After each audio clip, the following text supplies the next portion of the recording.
नमस्कार, मैं अनिश कुमार स्वागत करता हूं आप लोग के अपने यूट्यूब चैनल स्टडी पॉइंट 11 में। दोस्तों, हम लोग देख रहे हैं एसएससी एमटीएस एग्जाम 2023 के लिए प्रीवियस ईयर क्वेश्चन 2022 का।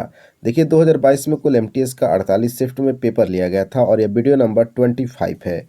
इस वीडियो में बात करेंगे 15 जुलाई 2022 के पहले शिफ्ट में जो प्रश्न पूछे गए, 25 प्रश्न जीके जीएस का, उन सारे प्रश्न को देखने वाले हैं इस वीडियो में। ठीक है, आपको जैसा कि पता होगा कि इस बार एमटीएस का रिजल्ट जो है जीके जीएस और इंग्लिश के सेक्शन पर तैयार किया जाएगा। ठीक है, तो आपके लिए जीके के प्रश्न काफ़ी महत्वपूर्ण है।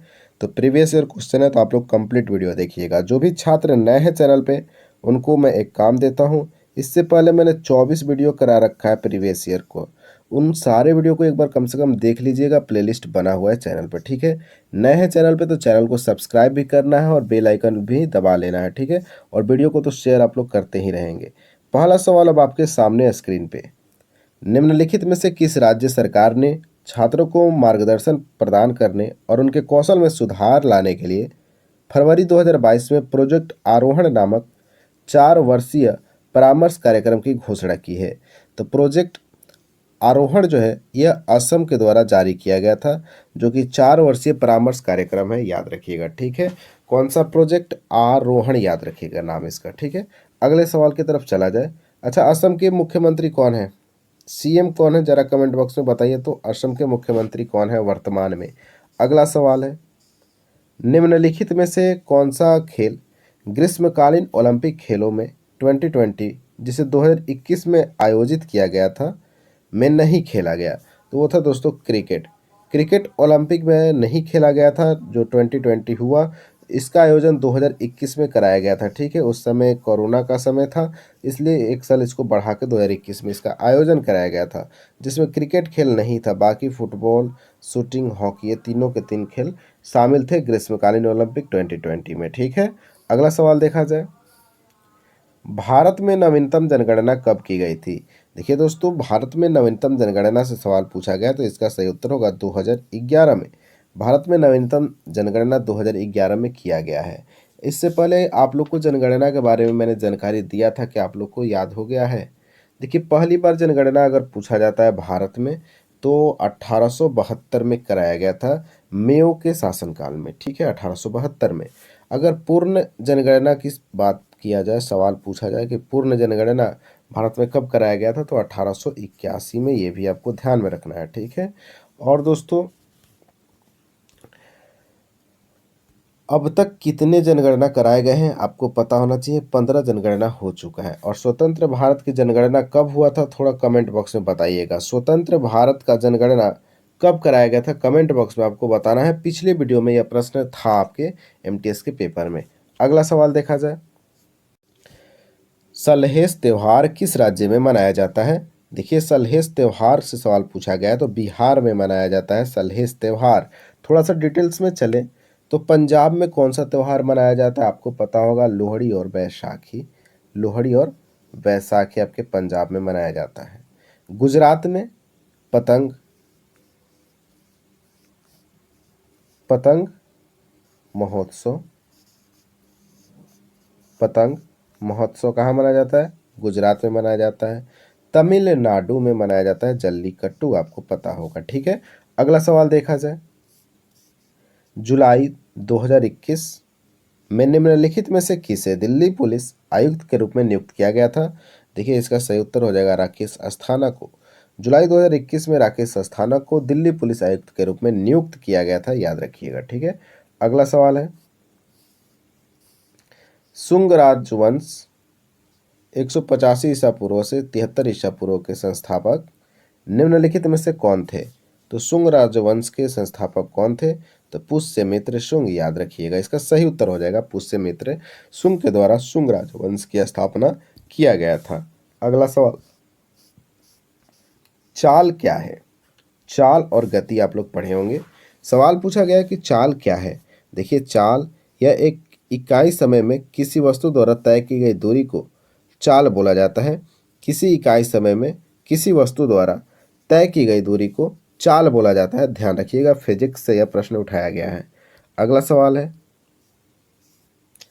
निम्नलिखित में से किस जानवर की रीढ़ की हड्डी नहीं होती है?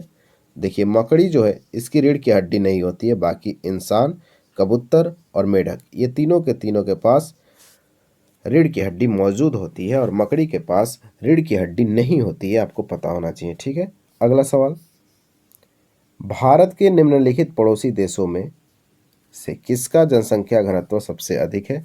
तो पड़ोसी देश की अगर सवाल पूछा गया तो बांग्लादेश आपका सही उत्तर हो जाएगा। भारत के जो पड़ोसी देश बांग्लादेश है इसमें जनसंख्या घनत्व सबसे अधिक है। अगर आपसे भारत के राज्य में पूछे तो सही उत्तर होगा बिहार, ये भी आपको याद होना चाहिए। ठीक है, बिहार में जनसंख्या घनत्व जो है पूरे राज्य में सबसे अधिक है, बिहार राज्य का जनसंख्या घनत्व आपको याद रहना चाहिए। ठीक है, अगले सवाल की तरफ चला जाए। सवाल नंबर 10, सवाल पूछा गया है 1986 में किस प्रसिद्ध भारतीय कथक नर्तक या नर्तकी को पद्म विभूषण प्राप्त हुआ था? देखिए 1986 में किसको पद्म विभूषण प्राप्त हुआ, यह प्रश्न तो बताना काफ़ी कठिन है, लेकिन आप लोग के लिए ये 2-4 टॉपिक जो मैं बार बार बताते रहता हूँ, ये टॉपिक काफ़ी महत्वपूर्ण है। जैसे वादक और उनके वाद्य यंत्र, नर्तक नर्तकी, उनको मिले अवार्ड पुरस्कार, ये इम्पोर्टेंट टॉपिक है एसएससी के नज़रिया से। ठीक है ना, तो 1986 में किसको मिला था पद्म विभूषण, जो कि कथक से संबंधित है। यहाँ बताया गया, मेंशन किया गया है कथक नृत्य से संबंधित है, तो पंडित बिरजू महाराज। ठीक है, पंडित बिरजू महाराज को 1986 में कथक के लिए पद्म विभूषण दिया गया था। अच्छा, पंडित बिरजू महाराज तो ठीक है, कथक नृत्य किस राज्य में किया जाता है पता है आपको? जी बिल्कुल आपको पता है, उत्तर प्रदेश में। ठीक है, चलिए थोड़ा सा डिटेल्स जानते हैं। आपको ऑप्शन में मल्लिका साराभाई दिख रहा होगा। ठीक है, ये किस नृत्य से जुड़े थे? तो कुचिपुड़ी से जुड़े हुए थे मल्लिका साराभाई। गुरु बिपिन सिंह की तरफ अगर चला जाए तो ये मणिपुरी हैं। कौन से नृत्य से जुड़े हैं? तो मणिपुरी नृत्य से जुड़े हैं। रुक्मणी देवी अरुणडेल की अगर बात किया जाए दोस्तों, तो यह प्रश्न काफ़ी बार पूछा गया है कि रुक्मणी देवी अरुणडेल जो है किस नृत्य से जुड़ी है? तो भरतनाट्यम से जुड़ी है, याद रखिएगा, इतना मोस्ट इंपॉर्टेंट प्रश्न, इसको स्टार बना लीजिए और कॉपी में नोट भी करते चलिए। अगला सवाल है सवाल नंबर 11, भारत का पूर्वी तटीय मैदान कहाँ स्थित है? देखिए दोस्तों, इसका सही उत्तर होगा पूर्वी घाट और बंगाल की खाड़ी के बीच में स्थित है भारत का पूर्वी तटीय मैदान। याद रखिएगा, पूर्वी घाट और बंगाल की खाड़ी के बीच में स्थित है। अगला सवाल, अनुशंसित आहार भत्ता बराबर क्या होता है? देखिए आवश्यकता प्लस संरक्षा का मार्जिन को अगर आप ऐड कर देते हैं, आवश्यकताएं प्लस संरक्षा का मार्जिन को अगर आप ऐड करते हैं, जोड़ते हैं, तो अनुशंसित आहार भत्ता निकल कर सामने आता है, याद रखिएगा। ठीक है, तो अनुशंसित आहार भत्ता बराबर आवश्यकताएं प्लस संरक्षा का मार्जिन आपका सही उत्तर होगा। अगला सवाल है, in which year did Mahatma Gandhi first introduce a nation wide satyagraha in India? देखिए दोस्तों, महात्मा गांधी के द्वारा पहला सत्याग्रह कौन सा था? तो इसका सही उत्तर होगा, कब किया गया था? तो 1919 में किया गया था, आपको पता भी होगा। ठीक है दोस्तों, देखिए सर्वप्रथम राष्ट्रव्यापी सत्याग्रह की शुरुआत इनके द्वारा 1919 में किया गया था। रॉलेट एक्ट 1919 से भी आपको याद रखना है, इसके खिलाफ ही इन्होंने अपना पहला राष्ट्रव्यापी सत्याग्रह 1919 में शुरू किया। और ये रॉलेट एक्ट क्या था? देखिए, बिना वारंट के किसी भी व्यक्ति को गिरफ्तार या फिर उसकी तलाशी लिया जा सकता था, ऐसा 1919 में जो रॉलेट एक्ट आया था। ठीक है, अगर आप घर पे बैठे हैं, अचानक पुलिस आएगी, आपकी तलाशी लेगी, बताया भी कि नहीं क्यों तलाशी ले रहे हैं, किसी को उठा के जेल में ले जाकर बंद कर दिया जाता। ऐसा कानून बनाया गया था 1919 में, और इसको लेकर महात्मा गांधी ने पहला राष्ट्रव्यापी सत्याग्रह की शुरुआत किया था, याद रखिएगा। ठीक है, अगला सवाल है, ऑस्ट्रेलियन ओपन 2022 में पुरुष एकल का खिताब किसने जीता? ध्यान रखिएगा, राफेल नडाल ने जीत लिया है। ये तो 2022 का हुआ, आपको याद रखना है 2023 का, क्योंकि यहाँ से प्रश्न पूछे जाएंगे। देखिए, अगर मेंस में बात किया जाए तो नोवाक जोकोविच का नाम याद रखिएगा। 2023 का ऑस्ट्रेलियन ओपन खिताब जीत लिया है नोवाक जोकोविच, जो कि कहाँ के हैं? तो सर्बिया के रहने वाले हैं। वुमेंस में चला जाए, महिला में देखा जाए तो ऑस्ट्रेलियन ओपन 2023 जीत लिया है सबलेंका ने। कौन जीत लिया है? सबलेंका ने, जो कि बेलारूस की रहने वाली महिला खिलाड़ी हैं, ध्यान रखिएगा। ठीक है, अगला सवाल देखा जाए, प्राचीन हड़प्पा स्थल लोथल किस भारतीय राज्य में पाया जाता है? देखिए लोथल जो है एक हड़प्पा सभ्यता का स्थल है और यह पाया जाता है गुजरात राज्य में, याद रखिएगा। इसका सही उत्तर हो जाएगा गुजरात।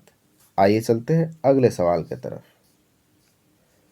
निम्नलिखित में से कौन सा उपन्यास भारतीय संसद सदस्य फूलन देवी पर आधारित है और जिसके लेखक रॉय मॉक्सहैम है? देखिए दोस्तों इसका सही उत्तर होगा outlaw India's bandit queen and me. देखिए दोस्तों यह पुस्तक लिखा गया है रॉय मॉक्सहैम के द्वारा और ये किस पर आधारित है? फूलन देवी के जीवन पर आधारित है, जो कि एक सांसद सदस्य भी रह चुकी हैं। ठीक है, आपको याद रखना है outlaw India's bandit queen and me, इसका सही उत्तर हो जाएगा। अगला सवाल आपके सामने, सवाल नंबर 17। खानवा के युद्ध में बाबर ने राणा सांगा को किस वर्ष हराया था? तो खानवा का युद्ध हुआ था 1527 में और 1527 के खानवा के युद्ध में बाबर ने राणा सांगा को हराया था, याद रखिएगा। इसके बारे में मैंने डिटेल्स में बता रखा है कि 1526 में कौन सा युद्ध हुआ था, थोड़ा कमेंट बॉक्स में बताइए, और बाबर के सामने कौन खड़ा था और कौन जीता था, सब कुछ बता दीजिए 1526 के युद्ध के बारे में। अगला सवाल, भारतीय संविधान में दिए गए मौलिक कर्तव्यों के अनुसार भारत की संप्रभुता को मानना और उसकी रक्षा करना भारत के प्रत्येक नागरिक का कर्तव्य होगा। तो एकता और अखंडता इसका सही उत्तर होगा। आप लोग सुने भी होंगे कि भारतीय संविधान में दिए गए मौलिक कर्तव्यों के अनुसार भारत की संप्रभुता, एकता और अखंडता को मानना और उसकी रक्षा करना भारत के प्रत्येक नागरिकों का कर्तव्य होगा। तो राइट आंसर ऑप्शन नंबर 3 हो जाएगा, एकता और अखंडता। अगला सवाल है, भारत की निम्नलिखित में से कौन सी वित्तीय संस्था निवेशकों के हितों की रक्षा करती है और शेयर बाजार के मध्यस्थों के कामकाज को सुगम बनाती है? तो आप बताइएगा इसका सही उत्तर भारतीय प्रतिभूति और विनिमय बोर्ड, जिसको बोलते हैं सेबी बोलते हैं। ठीक है, क्या बोलते हैं? सेबी बोलते हैं। यह क्या करता है दोस्तों? तो निवेशकों की हितों की रक्षा करता है और शेयर बाजार के मध्यस्थों के कामकाज को सुगम बनाता है सेबी, भारतीय प्रतिभूति और विनिमय बोर्ड। अगला सवाल है सवाल नंबर 20। भारत की जनगणना हमें किसके बारे में जानकारी प्रदान करती है?